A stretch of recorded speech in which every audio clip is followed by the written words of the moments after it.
এক নদীর পাড়ে এক সুন্দর সকালে একটি সাপ আর একটি কচ্ছপ একটি ডিমকে ঘিরে মারামারি শুরু করে। দুজনে বলল, ডিমটা আমার। আরেকজন বলল, না, এটা আমারই ডিম। তারা তর্ক করতে করতে ধাক্কাধাক্কি শুরু করে। সাপ লম্বা দেহে ঘামিয়ে ডিমটিকে টানে। কচ্ছপ তার শক্ত খোলস দিয়ে রক্ষা করতে চেষ্টা করে। দুই বন্ধুই একে অপরকে ছেড়ে দিতে চায় না। নদীর তীরে তাদের আওয়াজ শুনে পাখি আর ছোট প্রাণীরাও আশ্চর্য হয়ে দাঁড়াল। তো যতই তারা লড়াই করল, ততই ডিমটা ঝুঁকতে থাকলো। তাত ডিম ফেটে গেলে সবাই হতবাক। এর ভেতর থেকে বের হলো কুমিরের একটি ছোট্ট বাচ্চা। আর কচ্ছপ এক মুহূর্ত চুপচাপ দাঁড়ালো।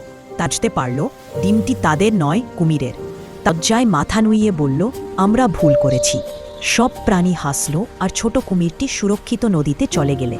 সাপ আর কচ্ছপও শিখল, লোভ আর লড়াইয়ের চেয়ে ভালো হলো একে অপরকে সাহায্য করা এবং শান্তিতে থাকা। গল্পের নীতিকথা, লোভে লিপ্ত হলে অনেক ক্ষতি হয়। শান্তি ও সহমর্মিতাই সত্যিকারের বিজয়।